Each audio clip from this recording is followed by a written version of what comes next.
Yeah, first of all, yeah, thanks to Charlesbridge for hosting this event. It's really neat to gather people together and have this kind of fireside chat. How often do we get to do that? You know, where it's this intimate and we can actually have a conversation. And thanks to Charlesbridge for just being there and doing the good stuff for so many years. I was talking to Brent. I think it's like from the early 80s, 1980 might be ish, 78 maybe even the earliest. 1989 for children's books for 1989. So, and I used to work right in Watertown Square before Fablevision moved to the Children's Museum. So I spent many years in this neighborhood. So it's just awesome to be here with such great people. So, oh, you asked a question? You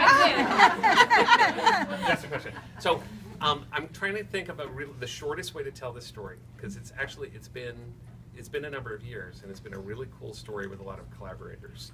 But we were tapped on the shoulder. I think most people know that there are two of me, right? There's Peter and Paul, identical twins. And Peter does a Judy Moody series, and the Dot, and Ish. And we also started a company called Fablevision, which is celebrating its 20th anniversary this November.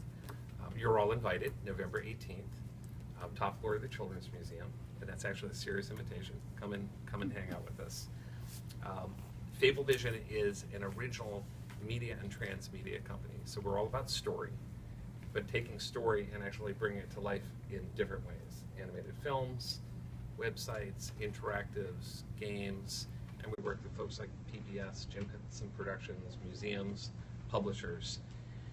And some number of years ago, we got a phone call from the National Writing Project. Anybody work with the National Writing Project? A few yeses here. They've been around for decades, a nonprofit dedicated to teaching teachers who teach writing. And it turns out that writing in the curriculum has been given a lot of short shrift over the last decade and a half, because all the other things are getting squeezing out the good stuff. And they came to us. Judy Buchanan, who's the deputy director of the National Writing Project, came to us and said, we have a special project we're doing with Reading is Fundamental to tackle something that's turning out to be a real problem. That people don't understand what literacy is. Anybody go to the International Literacy Association? Right? Yeah, some hands up. And kind of interesting how International Reading Association changed to International Literacy Association.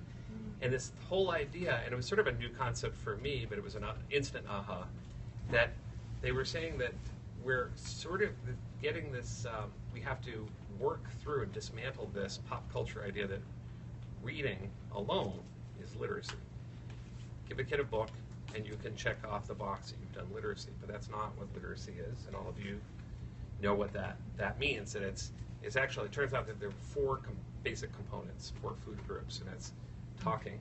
It's how we understand the world, right? Literacy is just how we make sense of the world.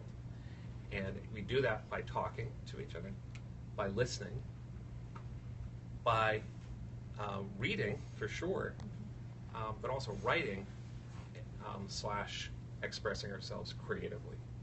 So to show what we know in creative ways. So it turns out that there are four things. And we actually did this first book called Our Book by Us for National Writing Project and Reading is Fundamental. It was distributed to over 10,000 high-need families in high-need districts. And there's a little wheel here that describes the four: read, write, talk, and listen. And it models kind of good behavior of a family that does all four components of literacy. Turns out it was really, really successful. I think this one was 70,000 copies distributed through 300 Head Start centers. Then they said, wow, wouldn't it be cool if we could, so this was pre-K, and they said, wouldn't it be cool if we could do the same thing, but in grades 1 and 2? One of the first things that the consultants came back with, they said that, well, the holistic literacy isn't really is not on the shopping list. It's not on the required list in the curriculum. So the suggestion was made that if we could marry it to STEM, that would at least give us a fighting chance to get this holistic literacy model into schools.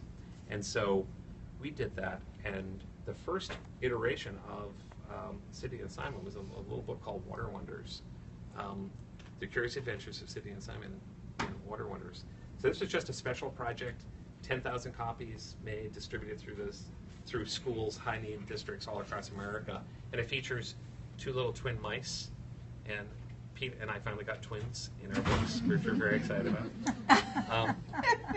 And it turns out they're the best kind of kids that we know, and they are problem solvers. They're creative problem solvers.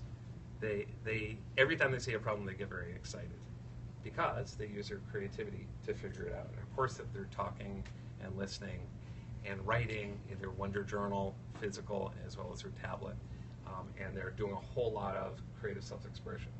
So it's power-packed with lots and lots of layers. It was really successful, except guess what? The funding finished, 10,000 books distributed, and this amazing power-packed program was just sitting there. And Charlesbridge came to the rescue. Thank you, Brent and company, because you took this amazing project with lots and lots of terrific research behind it, and actually brought it out as a trade book, children's trade book. And the first book is Full Steam Ahead. And so it's Water Wonders. We worked a little bit with the help of Julie Bliven. Where's Julie? Hey, Julie. Hello. My absolute best friend. Besides Peter. I have Peter on one side and Julie Bliven on the other side. Just amazing editor, and you couldn't have done it without you. So Full Steam Ahead, Go Green, and the new book is To the Moon. It's the one with the big red rocket ship. So that's a lot of backstory, but I think it's important to understand it. It wasn't just like, oh, let's